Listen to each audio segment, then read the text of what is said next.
अस्सलाम वालेकुम नाज़रीन, मेरा नाम मोहम्मद एहसान है। मैं आपका शुक्रगुज़ार हूँ कि आपने मेरी वीडियो देखने के लिए वक्त निकाला। नाज़रीन इकराम, मुसलमानों की तारीख अजीम सलातीन, जर्नैलों और बहादुरों से भरी पड़ी है। उन अजीम लोगों में एक अजीम इंसान का नाम सुल्तान सलाहुद्दीन अय्यूबी है। वो सुल्तान सलाहुद्दीन अय्यूबी जिन्हें फ़ाते आज़म और फ़ाते बैतुल मुक़द्दस भी कहा जाता है, जिन्होंने अपने अजीम फतूहात और बहादुरी से मुसलमानों की तकदीर बदल डाली। वो इतने बहादुर थे कि उनका नाम सुनकर आज भी कुफ़ार लर्ज़ जाता है। नाज़रीन किराम, सुल्तान सलाहुद्दीन अय्यूबी 1138 में मौजूदा इराक के शहर तिकरत में पैदा हुए। उनके वालिद मोहतरम का नाम नजमुद्दीन अय्यूब था, जो कि सल्जूकी सल्तनत के किले तिकरत के कमानदार थे।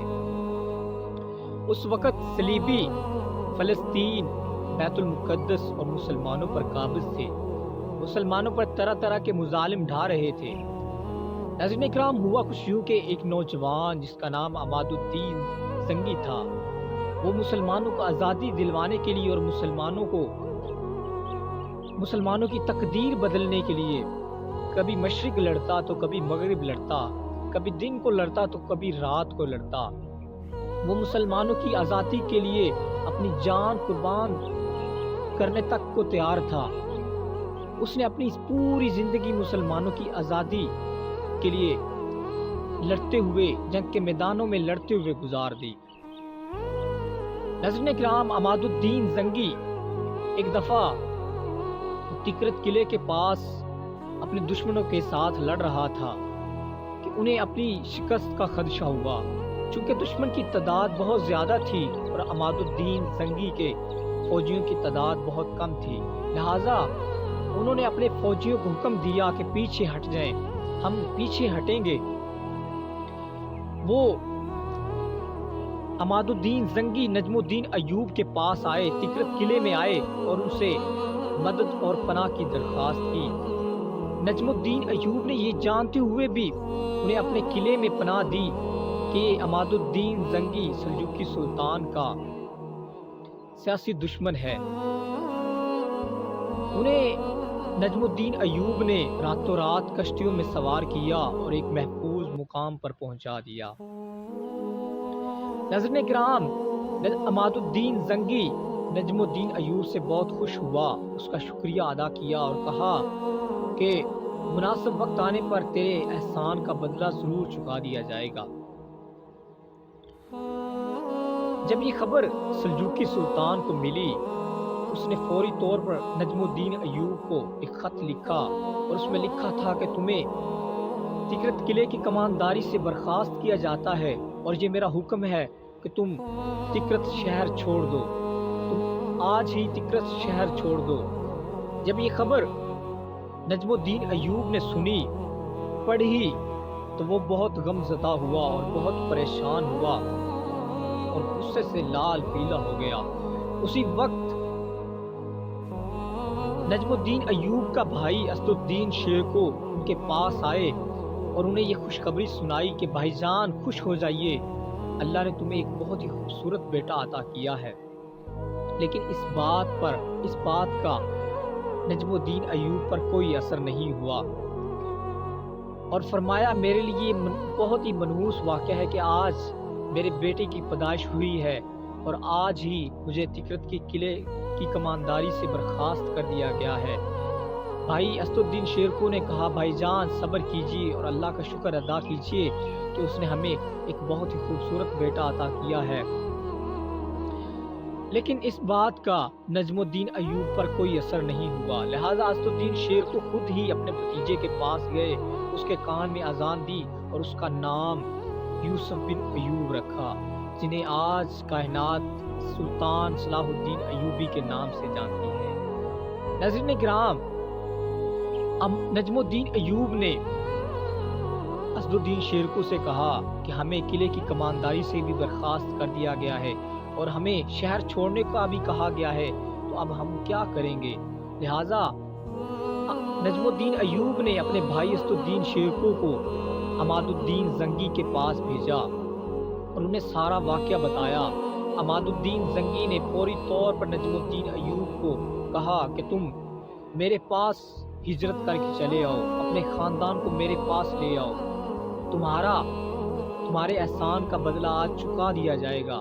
جب ایوبی خاندان نجم الدین ایوب اپنے خاندان کو لے کر عماد الدین زنگی کے پاس پہنچے تو انہوں نے نجم الدین ایوب کے سامنے قرآن پاک کی آیت کی تلاوت کی، هل جزاء الاحسان الا الاحسان، فرمایا نیکی کا بدلہ نیکی کے سوا کچھ نہیں ہے، جو تم نے مجھ پر احسان کیا تھا آج تمہیں میں اپنے قلعے کی کمانداری سونپتا ہوں۔ لہذا اس طرح ایوبی خاندان زنگی خاندان کے لیے فوجی خدمات سر انجام دینے لگا۔ بہت سی جنگیں نجم الدین ایوب نے عماد الدین زنگی کے ساتھ لڑی، اور وہ وقت بھی آیا کہ جب عماد الدین زنگی ایک بہادر دنیا سے انتقال فرما گئے، ان کی جگہ ان کا بیٹا نور الدین زنگی سلطان بن گیا۔ ناظرین کرام، صلاح الدین ایوبی ان کی سلطنت میں پل بڑھ رہے تھے۔ وہ بہت ہی فہم و فراست عقل والے انسان تھے، بہت ہی دانا تھے، وہ ایک بہت بڑے عالم دین اور قرآن پاک کے حافظ اور احادیث کے حافظ تھے، وہ ریاضی دان بھی تھے۔ جب یہ مہارتیں سلطان نور الدین زنگی نے صلاح الدین ایوبی میں دیکھیں تو انہوں نے صلاح الدین ایوبی سے اپنی فوج کا کماندار بننے کا حکم دیا، لیکن صلاح الدین ایوبی نے یہ بات کہہ کر رد کر دی کہ میں سپہ سالار نہیں بننا چاہتا، بلکہ میں استاد بننا چاہتا ہوں، میں لوگوں کو قرآن و حدیث پڑھانا چاہتا ہوں، میں لوگوں کی خدمت کرنا چاہتا ہوں۔ لہذا سلطان نور الدین زنگی نے یہ خبر ان کے استاد محترم تک پہنچائی اور ان سے کہا کہ اپنے اس شاگرد کو میرا سپہ سالار بننے پر راضی کیجیے اور اس کو قائل کیجیے کہ یہ میرا سپہ سالار بن جائے۔ استاد محترم نے صلاح الدین ایوبی کو اپنے پاس بلایا اور کہا، بیٹا تمہیں کون سی چیز سلطان نور الدین زنگی کا سپہ سالار بننے سے روک رہی ہے؟ صلاح الدین ایوبی نے بہت ہی اچھا جواب دیا، فرمایا، استاد محترم آج میں عالم دین ہوں اور میں لوگوں کو تعلیم دے کر، لوگوں کو قرآن پڑھا کر، لوگوں کو احادیث کا علم دے کر لوگوں کی خدمت کرنا چاہتا ہوں۔ استاد محترم نے فرمایا، بیٹا آج ہمیں پڑھانے والوں کی ضرورت نہیں ہے، آج ہمیں لڑنے والوں کی ضرورت ہے۔ آج اگر ہمارے پاس لڑنے والے ہوتے تو آج بیت المقدس عیسائیوں کے قبضے میں نہ ہوتا، آج صلیبی فلسطین پر قابض نہ ہوتے، مسلمانوں پر طرح طرح کے مظالم نہ ڈھا رہے ہوتے اور ہماری لائبریریوں کو نہ جلایا جاتا۔ بیٹا آج ہمیں لڑنے والوں کی ضرورت ہے۔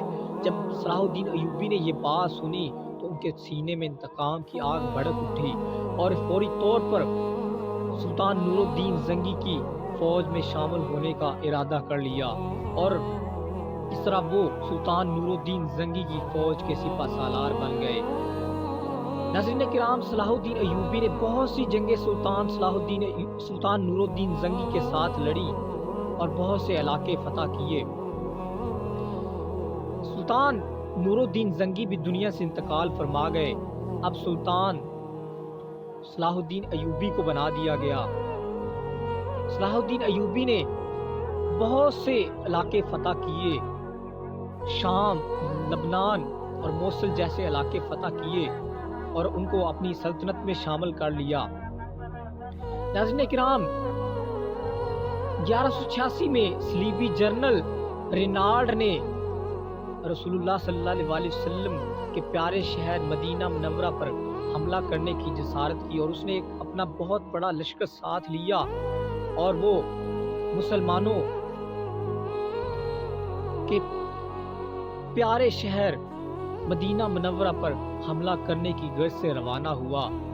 صلاح الدین ایوبی کو جب اس بات کا علم ہوا تو انہوں نے اپنی فوج ساتھ لی اور حطین کے مقام پر صلیبی جنرل رینالڈ کو پکڑ لیا اور ان کی فوج پر حطین کے مقام پر ان پر بارود پھینکوایا گیا، انہیں صلیبیوں کو جلا دیا گیا۔ 30,000 صلیبی اس جنگ میں مارے گئے اور بہت سے صلیبی ان کی قید میں آ گئے اور उनमें बहुत से जर्नैल भी थे सलीबियों के।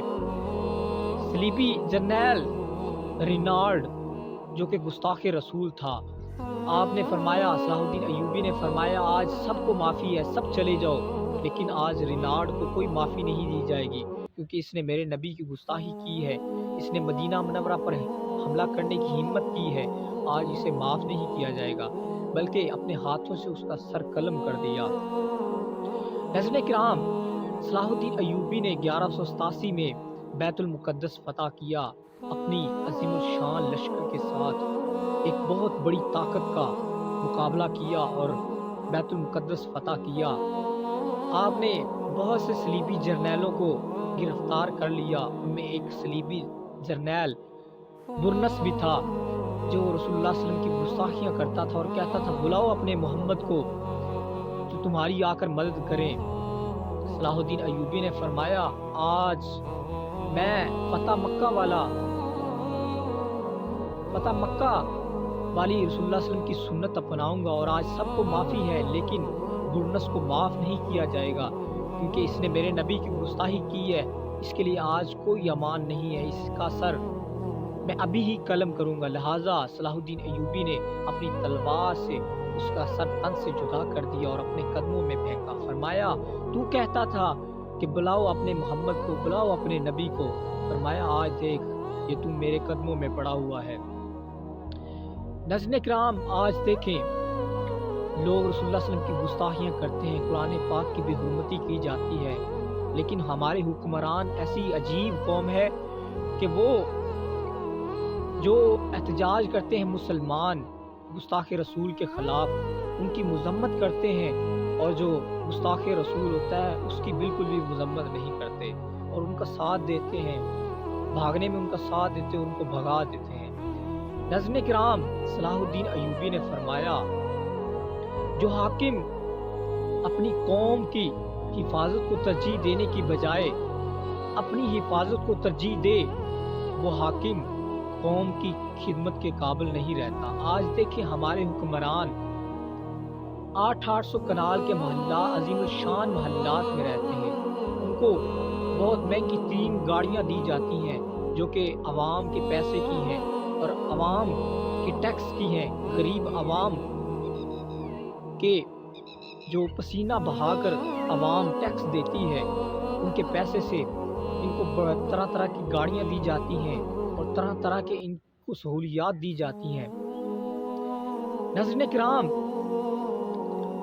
आज हमारे जो हुक्मरान हैं, इनके पास तरह तरह की सहूलियात हैं, लेकिन ये लीडर कहलाने के बिल्कुल भी लायक नहीं है। लीडर तो वो थे, सुल्तान सलाहुद्दीन अय्यूबी जैसे लीडर थे, वही अजीमुल शान लोग थे। नाज़रीन किराम, सलाहुद्दीन अय्यूबी ने फरमाया कि जो कौम बावकार ज़िंदगी गुजारना चाहती है, उसको चाहिए कि वो अपनी रवायात को ना भूले, बल्कि अपनी रवायात को याद रखे और अपने असलाफ के रास्ते पर चले। लेकिन आज हमारा ये हाल है, हमारी कौम का ये हाल है। इन हुक्मरानों ने अपने अजीम असलाफ के रास्ते से इनको फेर दिया और आज ये लोग किसी और ही रास्ते पर चल रहे हैं, और इस वजह से आज हमारी कौम का ये हाल है। नाज़रीन किराम, सलाहुद्दीन अय्यूबी ने फरमाया कि मैं ये तो नहीं जानता कि इस्लाम तलवार से फैला था या तलवार के बगैर, लेकिन मैं इतना ज़रूर जानता हूँ कि ख़त्म नबूवत की हिफाजत के लिए और इस्लाम की हिफाजत के लिए तलवार बहुत ज़रूरी है। नाज़रीन किराम, 1193 का साल आया, जो कि मुसलमानों के लिए एक बहुत परेशानी का साल था। उस साल में सुल्तान सलाहुद्दीन अय्यूबी जैसा एक अजीम सितारा डूब गया, वो दुनिया से रुखसत हो गए। दुनिया के उलमा इकराम ने फरमाया कि आज एक बहादुर दुनिया से नहीं गया, बल्कि एक पूरी उम्मत मुसलमा दुनिया से चली गई है। आज पूरी उम्मत मुसलमा का विसाल हो गया है। नाज़रीन किराम, जब सलाहुद्दीन अय्यूबी को कफनाने दफनाने का वक्त आया, तो उस वक्त उनके पास इतने पैसे भी नहीं थे कि वो उनके कफन दफन का इंतज़ाम किया जाए, क्योंकि उनको दौलत की ज़रा भी हवस नहीं थी, हालांकि वो खुद सुल्तान थे, उनके पास बहुत कुछ था, लेकिन सब कुछ उन्होंने गरीबों में तकसीम कर दिया। आज देखिए हमारे हुक्मरानों का हाल, इन्होंने दौलतें इकट्ठी कर ली, कुर्सी हासिल कर ली, लेकिन गरीब आवाम का कोई ख्याल नहीं है। सलाहुद्दीन अयूबी वो थे जो सलीबियों के साथ, दुश्मनों के साथ भी इखलाक के साथ पेश आते थे, लेकिन उस वक़्त जब वो लोग मुसलमानों को कुछ नहीं कहते थे, मुसलमानों के साथ प्यार से पेश आते थे, जो अब वाकई अमन से रहना चाहते थे, आपने उनके साथ भी इखलाक का रवैया अपनाया। आप ना सिर्फ मुसलमानों में मकबूल थे, बल्कि पूरी दुनिया में मकबूल थे। और सलीबियों, यहूदियों और बुद्ध बहुत से लोगों में आप बहुत मकबूल थे। नाज़रीन किराम, आज भी बैतुल मुक़द्दस सलाहुद्दीन अयूबी जैसे अजीम बहादुर के इंतज़ार में है कि कब सलाहुद्दीन अयूबी आएंगे और मुझे फतह करेंगे। लेकिन आज हमारी जो कौम की हालत हो चुकी है, आज कहाँ ये लोग चल रहे हैं और किस डगर पे जा रहे हैं। नाज़रीन किराम, आज भी बैतुल मुक़द्दस की दीवारें आवाज़ें मार मार कर कहती हैं कि कब कोई सलाहुद्दीन अयूबी आएगा और मुझे फतह करेगा। और इंशाल्लाह वो वक्त दूर नहीं है, इंशाल्लाह वक्त आएगा कि बैतुल मुक़द्दस ज़रूर फतह होगा और मुसलमान दोबारा से बैतुल मुक़द्दस में नमाज पढ़ेंगे। अल्लाह से दुआ करते रहिए कि अल्लाह ताला हमें अच्छे हुक्मरान अता फरमाए और हमें सलाहुद्दीन अयूबी जैसा एक अच्छा लीडर अता फरमाए। वमा अलैना इल्लल बलागुल मुबीन।